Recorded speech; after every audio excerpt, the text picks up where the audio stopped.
اور دیگر درود بھیجے گا محمد و آل محمد پر.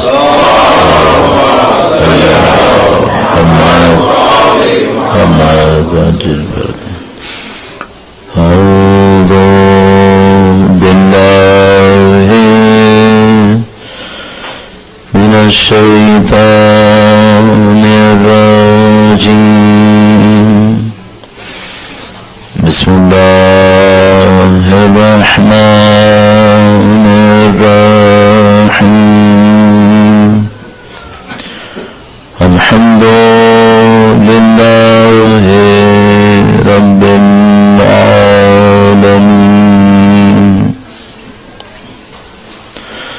والصلاة والسلام على سید الانبیاء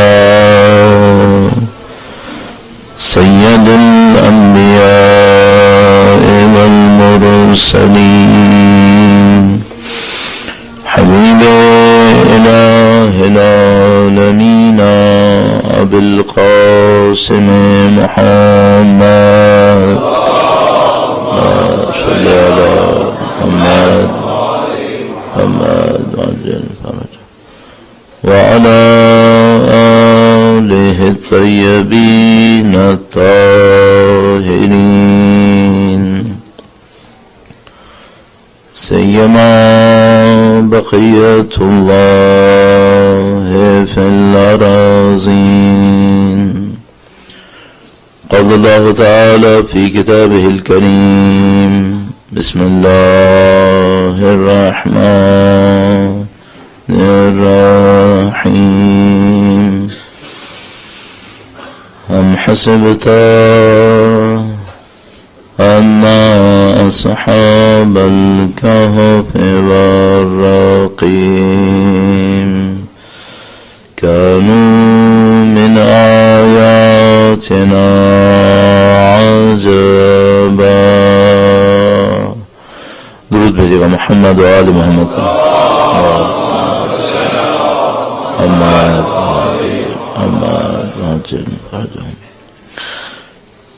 پروردگار عالم کا انتہائی احسان ہے، اس نے ہمیں سید الشہداء کی قربانی کو یاد رکھنے والوں میں قرار فرمایا ہے. سید الشہداء کی قربانی عظیم الشان قربانی، جس کی نشاندہی، جس کا وعدہ اللہ تعالی نے انبیاء کے سامنے کیا.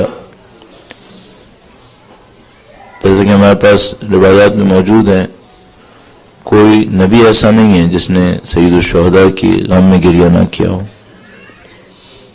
حضرت آدم سے لے کر ختمی مرتبہ تک تمام انبیاء نے کسی نہ کسی موقع پر سید الشہداء کی غم میں گریہ کیا.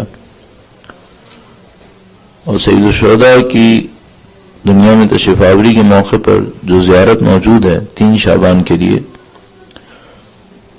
اس کی عبارت اس کی گواہ ہے، جس کے اندر فرمایا کہ سلام اس پر جس کی شہادت پر اس کی ولادت سے پہلے گریہ ہوا ہے.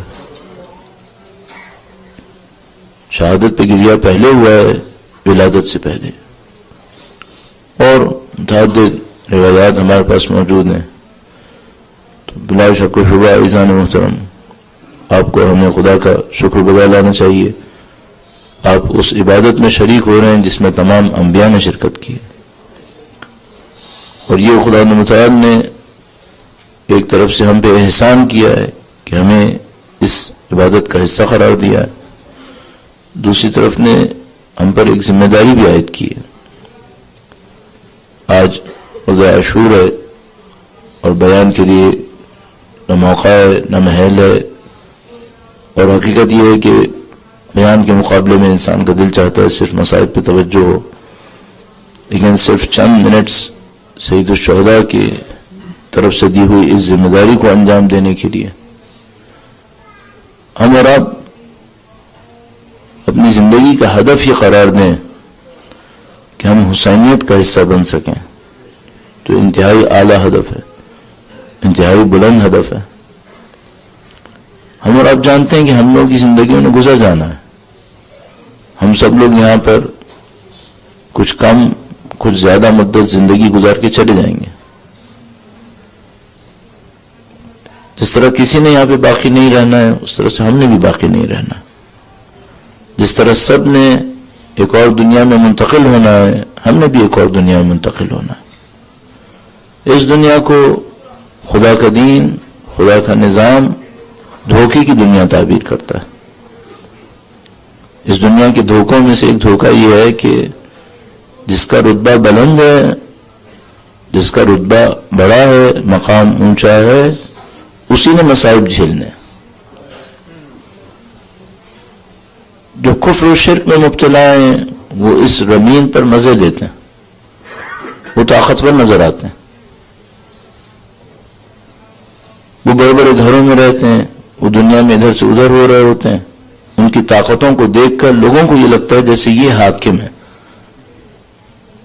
اور اس دنیا کا دھوکہ یہ ہے کہ وہ جن کی خاطر کائنات خلق ہوتی ہے وہ کبھی زمین پہ پستے ہیں کبھی دروازوں میں پستے ہیں. یہ اس دنیا کا دھوکہ. کیا اس روئے زمین کے اوپر کوئی گھر سیدہ کے گھر سے زیادہ بامقدس ہو سکتا تھا, بابرکت ہو سکتا تھا؟ کیا اس کائنات میں کسی کی طاقت, کسی کا اختیار, کسی کی حکومت, حاکمیت پنجتن سے بڑھ کر ہو سکتی تھی؟ اس دنیا کا دھوکہ یہ ہے کہ جن کے پاس ساری طاقت ہے, جن کے پاس سارا اقتدار ہے, جن کے پاس ساری حکومت ہے, وہ ہماری دنیا کے اندر پستے ہوئے نظر آتے ہیں. اسی سے ہم سمجھ سکتے ہیں یہ دنیا دھوکے کی دنیا ہے. اس دنیا کی کسی چیز میں کوئی پائیداری نہیں ہے. اور یہ سید الشہداء کے پیغاموں میں سے اہم ترین ایک پیغام ہے کہ کہیں یہ نہ ہو کہ دنیا تمہیں دھوکہ دے دے. بحمد اللہ رب العالمین آج کی دنیا میں اس دھوکے میں کچھ کمی واقع ہوئی ہے.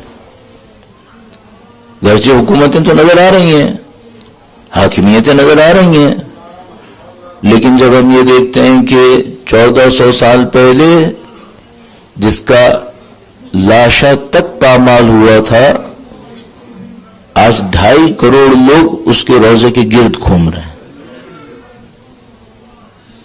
تو کچھ موقع ملتا ہے ہم جیسے لوگوں کو اور دنیا کے دوسرے لوگوں کو اس کے دھوکے کو کشف کرنے کا, اس کے دھوکے کو سمجھ لینے کا, کہ جس نے سب کچھ قربان کیا. اور ہم مصائب کے اندر پڑھتے ہیں, بے حق پڑھتے ہیں کہ جس کا لاشا کئی دنوں تک بے گور و کفن رہا. آج پوری دنیا اس کے نام سے منسوب کفن کی آرزو کر رہی ہے. کروڑوں لوگ اس آرزو میں مر رہے ہیں کہ شاید ہمیں اس کے نام سے منسوب کفن نصیب ہو جائے. اور کروڑوں لوگ اس بات کی آرزو کریں گے کہ کاش ہماری قبر اس کی قبر سے نزدیک ہو جائے. خدا متعال نے موقع دیا ہے. عزیزان محترم, یہ سب ہم سے طلب کر رہا ہے کہ تمہیں حسینیت کے راستے پہ چلنا ہے. حسینیت کے راستے پہ کیسے چلیں گے؟ 1400 سال کے فاصلے کے بعد, حالات کی تبدیلی کے بعد. تو اس میں ہمیں اور آپ کو اپنی زندگی میں کچھ مقاصد کو, کچھ اہداف کو اپنی زندگی میں طے کرنا ہوگا تاکہ ہم اور آپ انشاءاللہ سید الشہداء کی دی ہوئی ہدایت کے صدقے میں اس راستے کو طے کر سکیں. میں عاشورہ کی نزاکت اور حساسیت کو دیکھتے ہوئے بہت تیزی سے صرف 3 پوائنٹس آپ کی خدمت میں عرض کروں گا کہ انشاءاللہ اس عزاداری کے صدقے میں جو آپ منعقد کر رہے ہیں, اس غم کے صدقے میں جو آپ کے دلوں کے اندر ہے, خدا متعال ہمیں اس راستے پر چلنے کی سعادت نصیب فرمائے جس کو ابھی آپ نے اپنی زیارتوں میں پڑھا. انی سلم لمن سالمکم وحرب لمن حاربکم وولی لمن واداکم وعدو لمن عاداکم. عزیزان محترم, یہ ہماری زندگی کا مقصد ہونا چاہیے. درود بھیجے گا محمد وعلی محمد پر. صلی علی محمد محمد وعجل فرد. اب یہ اعمال عاشورہ کرتے ہوئے آپ نے ملاحظہ فرمایا ہوگا کہ عمل انجام دیا گیا, کہا گیا انا للہ و انا الیہ راجعون. آپ چند قدم آگے بڑھے، پھر آپ نے کہا رضن بقضائک. سید الشہداء کے یہ جو جملات ہیں یہ ہمیں پہلا ہدف دے رہا ہے. زندگی کا اصلی مقصد خدا متعال کے لیے، زندگی میں خدا سے رابطے کی اہمیت. آپ کی اور ہماری زندگی کے اندر ہر روز خدا سے رابطہ ہونا ضروری ہے. چند منٹس ایسے ہوں جس میں آپ خدا متعال سے کلام کریں، گفتگو کریں. سید الشہداء نے شب عاشور لی عبادت کے لیے. آخری لمحات تک جو کام انجام دیا اس کو ہم مناجات کہتے ہیں. سید الشہداء اپنے اور خدا کے درمیان کلام فرما رہے تھے. رضن بقضائک تسلیما لامرک لا معبود سواک. عزیزان محترم، یہ پہلا نقطہ ہے. آپ کے اور میری زندگی میں خدا سے رابطہ ہونا چاہیے. ہر روز کم سے کم واجب نمازوں کے علاوہ چند منٹس ایسے رکھیں جس سے میں اور آپ سید الشہداء کی تأسی میں ان کے راستے پر چلتے ہوئے خدا سے کلام کریں، مناجات دکھائیں. دوسرا پوائنٹ یہ ہے کہ آپ اور میری جو بھی زندگی ہمیں اور آپ کو ملی ہے، اس زندگی کا کوئی چھوٹا مقصد مت بنائیں. زندگی کا مقصد بہت بلند بنائیں. آپ اور میں جس شرافت کے ساتھ پیدا کیے گئے ہیں، اعلی علیین میں جو پیدا کیے گئے ہیں، فرماتا ہے میں نے اس میں اپنی روح میں سے پھونکا ہے. اس شرافت کے ساتھ، اس کرامت کے ساتھ میں اور آپ دنیا جیسی حقیر چیز کے لیے زندہ رہیں. یہ کفران نعمت کی انتہا ہوگی. آپ کو خدا متعال نے فرماتا ہے ہم نے اعلی علیین میں خلق کیا ہے، آپ بلند ہدف کے لیے خلق ہوئے ہیں. مولا فرماتے ہیں کہ اگر تمہیں اپنی زندگی کی کوئی قیمت لگانی ہو تو جنت سے کم مت لگانا، جنت سے کم قیمت مت لگانا. یعنی وہ فرمانا چاہ رہے ہیں کہ اس دنیا کے اندر کوئی چیز ایسی نہیں ہے جو تمہارے نفس کی قیمت بن سکے. اس کا مطلب یہ ہے کہ آپ پوری دنیا کے حاکم بن جائیں، پوری دنیا کے مالک بن جائیں، پوری دنیا کا سارا علم لے لیں، پوری دنیا کے سارے انعامات لے لیں. مولا فرمانا یہ تمہارے نفس کی قیمت نہیں ہے، اس کو اپنے نفس کی قیمت مت لگانا. تو آپ کو اور مجھے دھوکہ نہ ہو کہ ہم کچھ پیسے کو، کچھ شہرت کو، کچھ طاقت کو، کوئی جائیداد کو، کسی ملکیت کو، ان کو اپنی زندگی کا مقصد بنائیں. ان میں سے کوئی چیز مقصد بننے کے قابل نہیں ہے. سید الشہداء نے اللہ کی رضایت کو، اللہ کی اطاعت اور بندگی کو، اس کے دین کی عزت اور سربلندی کو، اس کے بندوں کو ہدایت دکھانے کو، ان چیزوں کو مقصد بنایا تھا. آپ اپنی زندگی کا مقصد چھوٹا مت بنائیے گا. اور آپ کتنی ہی یہ سوچوں میں کہ میں کتنا حقیر ہوں اس پورے نظام کائنات کے اندر، تب بھی خدا متعال کہتا ہے تم چھوٹا مقصد مت بناؤ، بڑا مقصد بنائیے. انسانوں کی زیادہ سے زیادہ ایسی خدمت جو ان کو ہدایت کی طرف لے جا سکے، یہ آپ کا اچھا مقصد ہو سکتا ہے. اس کے لیے جد و جہد کریں. ممکن ہے کوئی مجھ سے کہے کہ ہمارے پاس وہ ایجوکیشن نہیں ہے، ہمارے پاس وہ کیریئر نہیں ہے.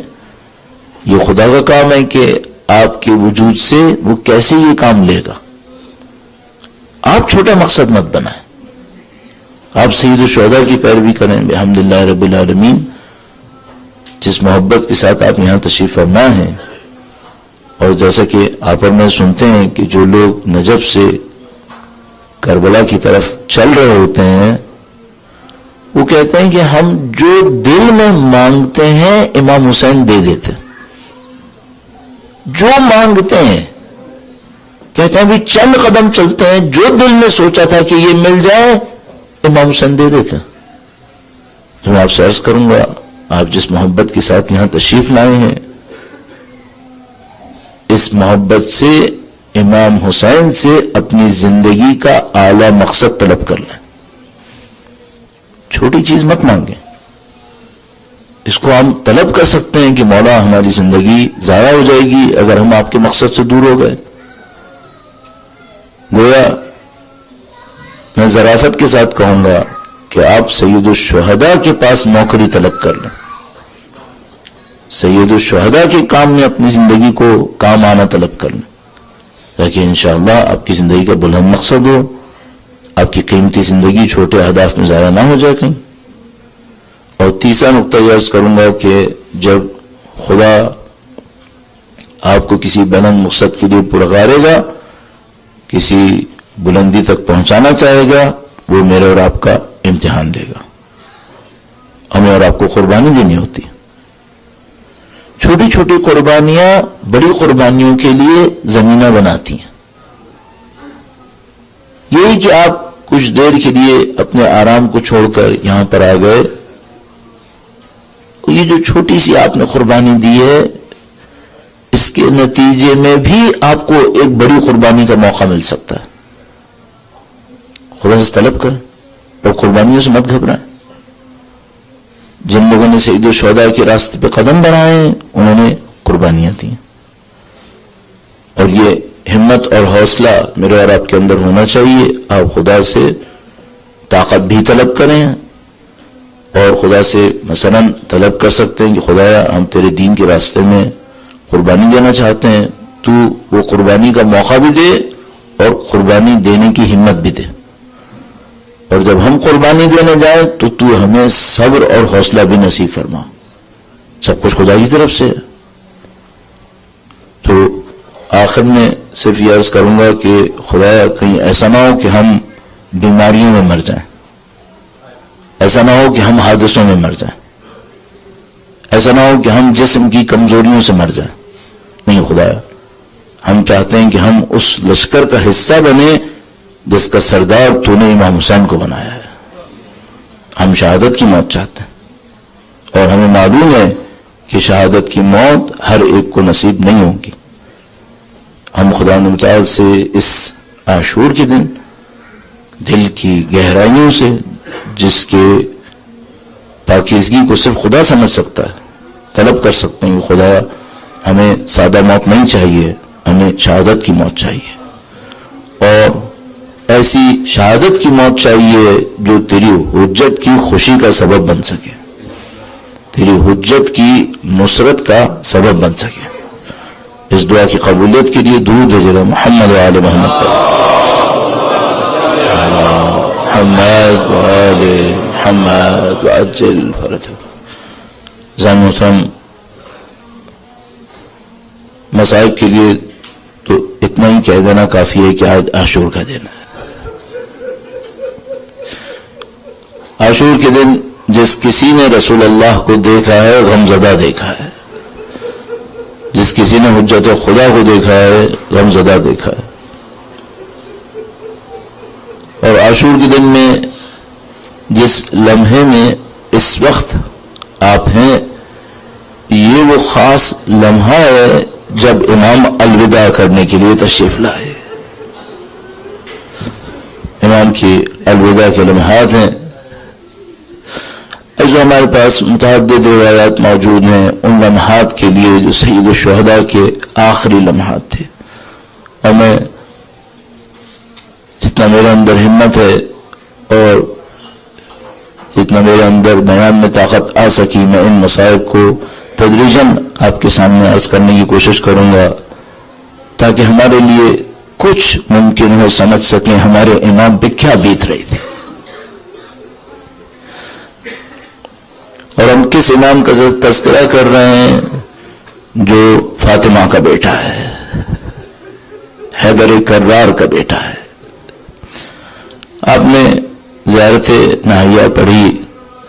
زیارت ناہیہ کے اندر وقت کے امام نے اپنے جد امجد کے مصائب کو بیان کیا ہے، اور ان مصائب کو بیان کرتے ہوئے ہمارے مولا فرما رہے ہیں سلام ہو اس پر جو غریب الوطن مارا گیا، سلام ہو اس پر جس کا ساتھ دینے کو لوگوں نے انکار کر دیا، سلام ہو اس پر جو خوش گلے سے مارا گیا۔ اس کے بعد مولا امام کے دکھ کو بیان کرتے ہوئے کہتے ہیں اے میرے جد امجد، آپ کے خشک لبوں کو سلام۔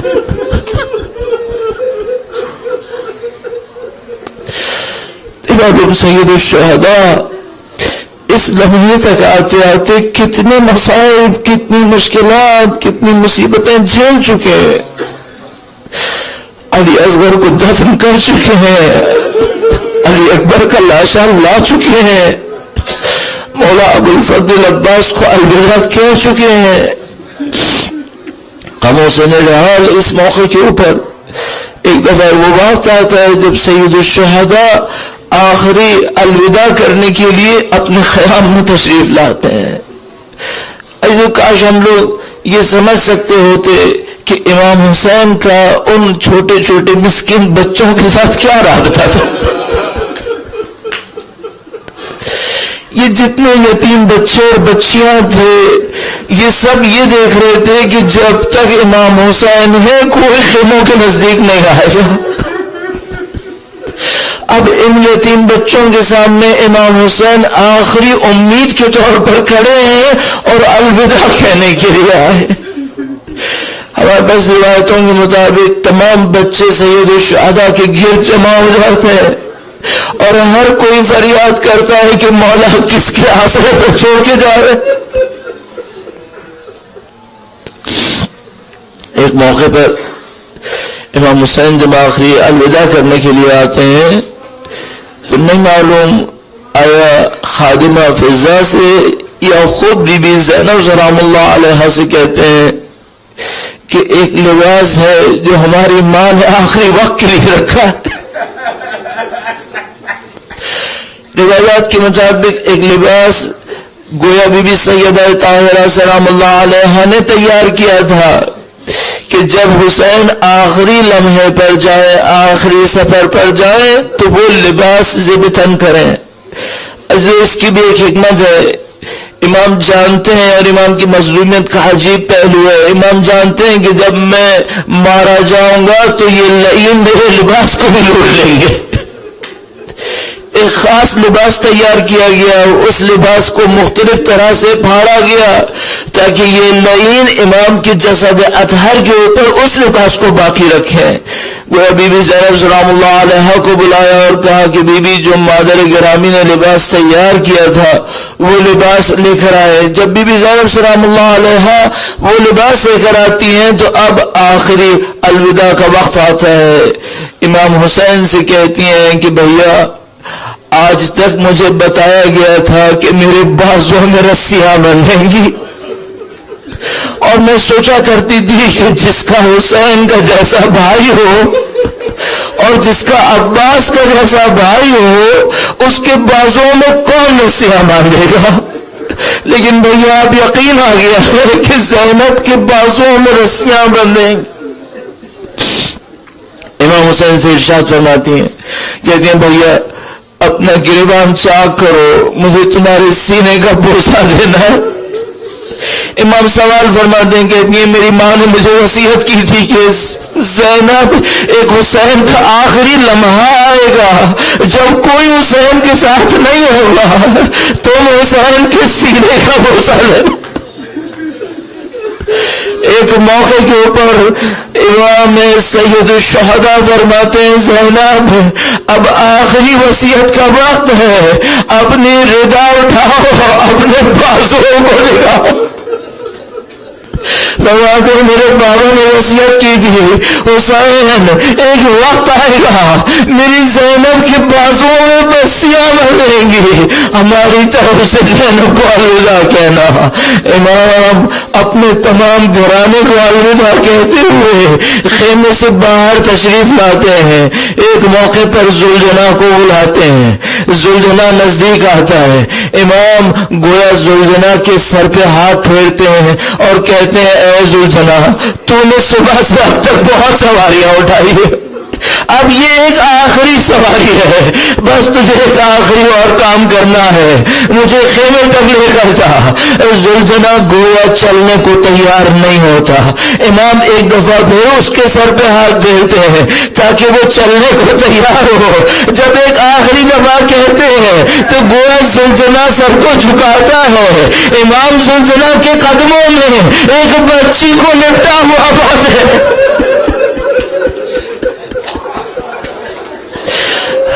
بچی گویا ذوالجنا سے خطاب کر رہی ہے اور کہہ رہی ہے کہ اے عزم بابا، میرے بابا کو لے کر نہ جا، جو یہاں سے گیا ہے وہ واپس نہیں آیا۔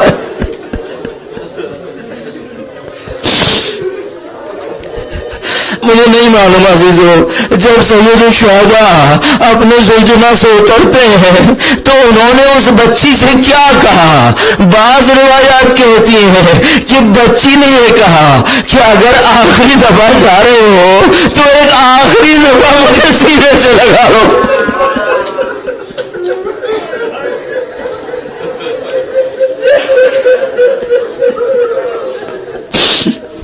اجرکم علی اللہ، خدا آپ کے دلوں میں امام حسین کی سچی محبت میں اور اضافہ فرمائے۔ ایک موقع پر امام نے اپنے اہل خانہ کو الوداع کیا، گویا اس بچی کو بھی الوداع کیا اور دشمنوں کے سامنے آ کر کھڑے ہوئے۔ عزیز و روایت ہمارے پاس موجود ہے، امام حسین نے دونوں ہاتھوں میں شمشیروں کو تھاما اور ایک دفعہ نہر کا روک کر کے کہا، اے عباس، کل تک میں تمہیں بلاتا تھا تو آ جاتے۔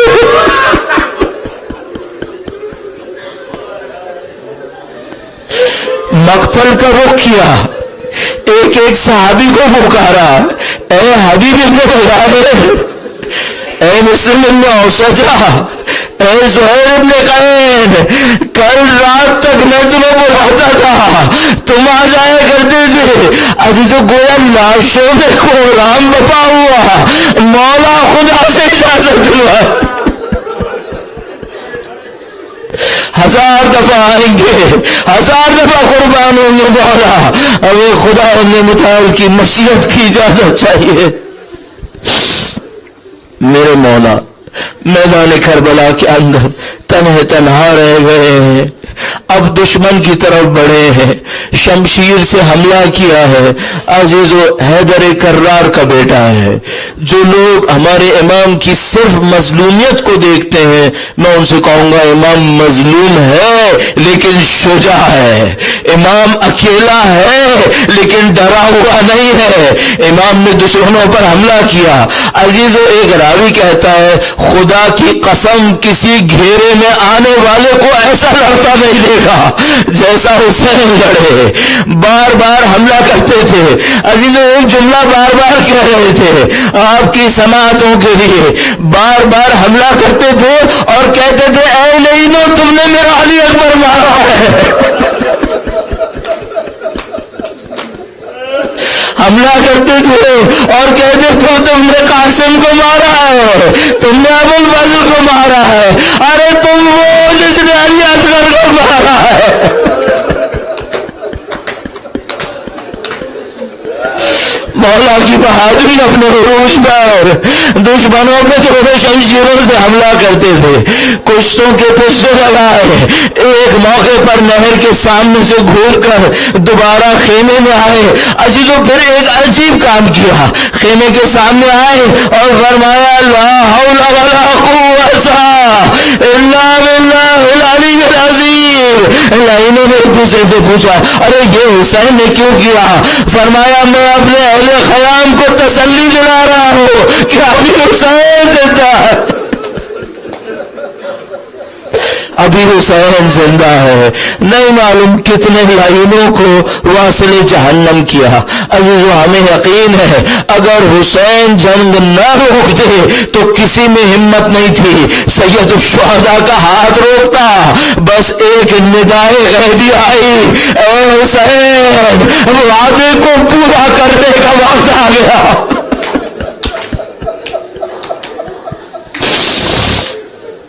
وعدہ پورا کرنے کا وقت آ گیا۔ عزیزو ایک لمحے کے لیے آپ کو روکوں گا۔ مولا چوتھے امام کا حیات طیبہ کا ایک لمحہ ہے۔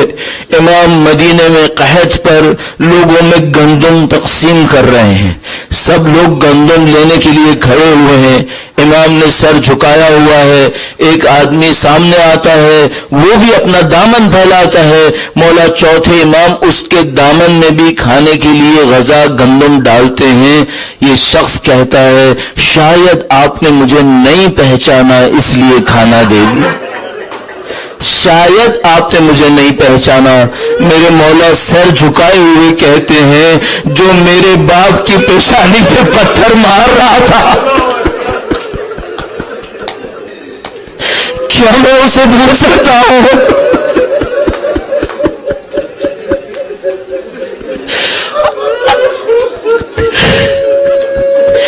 عزیز سید الشہداء کی جسم کے اوپر زخموں کے نشانات، ہمارے اندر جرأت نہیں ہے، کسی پڑھنے والے کے اندر جرأت نہیں ہے سید الشہداء کے مصائب کو بیان کرے، لیکن عزیزو میں سوچتا ہوں اگر میرا جیسا آدمی نہ پڑھے تو ہمارے جوانوں کو کیسے پتا چلے؟ عزیزو سید الشہداء کے اوپر نیزوں کی بارش ہو رہی تھی، بار بار نیزے سید الشہداء کے جسم میں اتھر سے ٹکرا رہے تھے، بار بار تیر سید الشہداء کے جسم کو چھلنی کر رہے تھے، جو تیر سید الشہداء کے جسم میں لگتا تھا امام اپنے ہاتھوں سے وہ تیر نکالا کرتے تھے۔ ایک تیر ایسا لگا امام نے نکالنا چاہا تو وہ ٹوٹ گیا اور وہ پیچھے سے نکل رہا تھا، امام نے پشت گردن سے وہ تیر نکالا۔ امام کا جسم لہولہان، اس موقع پر وہ سنگ گرا امام کی پیشانی پر لگا، بس وہ لمحہ تھا، امام جھکڑے سے زلجنا سے زمین پر آئے، لیکن عزیزو مشہور روایت ہے اتنے جسم پر تیر دے نہ جسم زمین پر تھا، جسم گویا ہوا میں معلق ہوا جیسا کہ اطہر پر اتنے تیر لگے ہوئے تھے۔ بس ایک لمحہ ہوا، امام عالی مقام زمین پر تشریف لائے، کربلا کے میدان میں آندھی برپا ہوئی، تمام کائنات میں غول مچا کہ امام شہادت کے نزدیک آئے ہیں۔ عزیزو پھر تھوڑا سا رک کر تاکہ مسائل پورے پڑے جا سکیں، ایک موقع تھا جب حضرت علی اکبر پانی کو طلب کرنے امام حسین کے پاس آئے تھے۔ جب سید الشہداء کے پاس علی اکبر آئے تھے تو امام نے کہا تھا اکبر تم دوبارہ لڑنے جاؤ، تمہیں محمد مصطفیٰ پانی پلائیں گے، تمہیں علی مرتضیٰ پانی پلائیں گے، تمہیں فاطمہ زہرا پانی پلائیں گی۔ اس کا مطلب کیا ہے عزیزو؟ اس کا مطلب ہے وہ سب کربلا کے میدان کو دیکھ رہے ہیں۔ اب میں آپ سے کہوں گا ذرا اس ماں کو سوچنا جس کا بچہ زمین پر آئے۔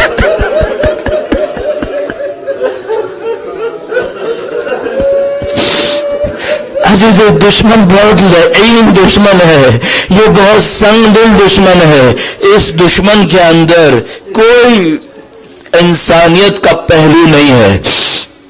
میں مصائب کے چند جملے اور عرض کروں گا عزیزان محترم، اور میں چاہ رہا ہوں کہ پورے عرض کروں۔ ایک موقع پر آیت اللہ بہجت سے ایک سوال کیا گیا، کہا آغا ہمیں یہ راز بتائیے کہ جہاں پر امام زمین پر گرے تھے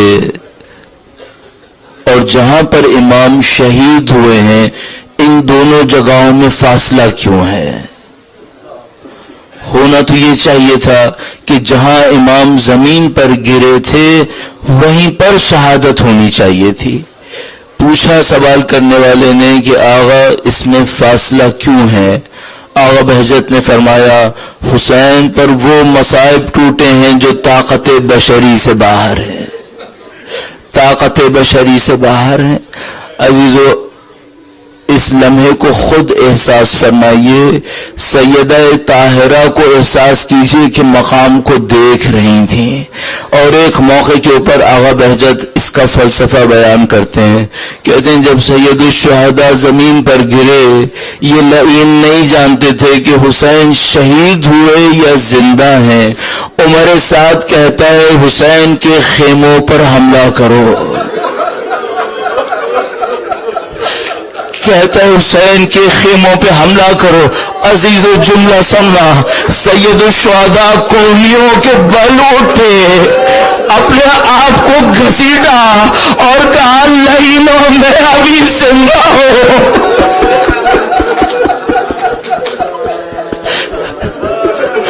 ابھی میں زندہ ہوں, میرے خیموں کا رخ مت کرنا.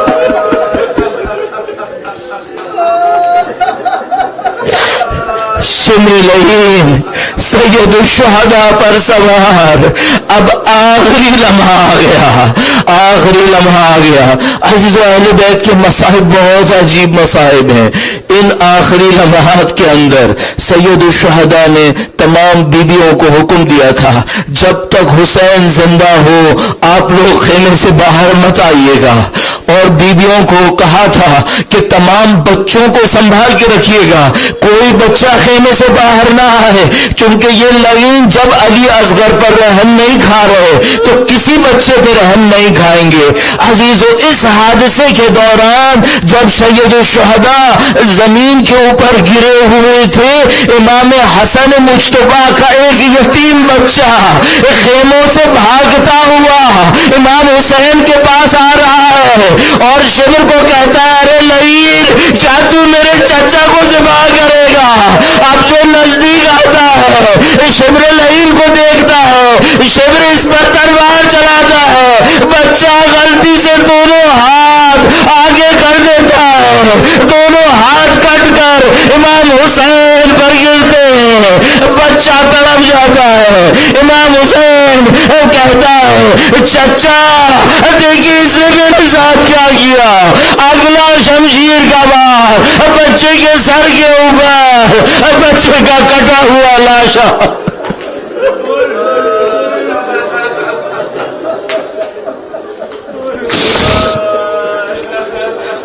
عزیز زیارت ناہیہ ابھی آپ نے پڑھی ہوئی, ابھی آپ نے زیارت ناہیہ سنی. آپ نے زیارت ناہیہ کے اندر ایک جملہ دیکھا ہوگا.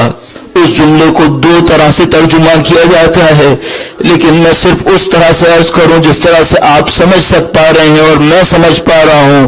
زیارت ناہیہ میں وقت کے امام نے امام کے اس آخری لمحے کو سلام کیا ہے, آخری لمحے کو سلام کیا.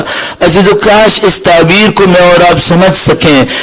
وقت کے امام کہتے ہیں سلام ہو اس پر جس کے آخری لمحے میں اس کے ہاتھوں کی ہتھیلیاں بھس رہی تھی.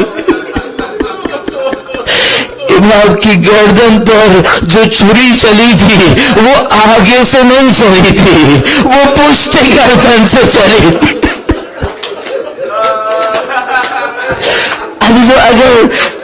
اگر خنجر آگے سے چلتا ہے تو یہ وتین شہرت جلدی کٹ جاتی ہے, احساس ختم ہو جاتا ہے.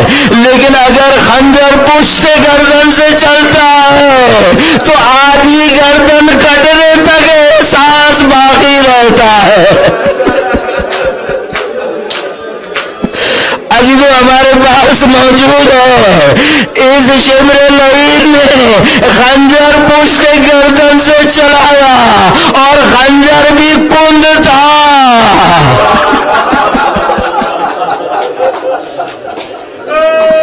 خنجر بھی کند تھا. امام کا وجود اقدس اس گردن کو کٹتا احساس کرتا ہے, کبھی مٹھیاں کھولتا ہے,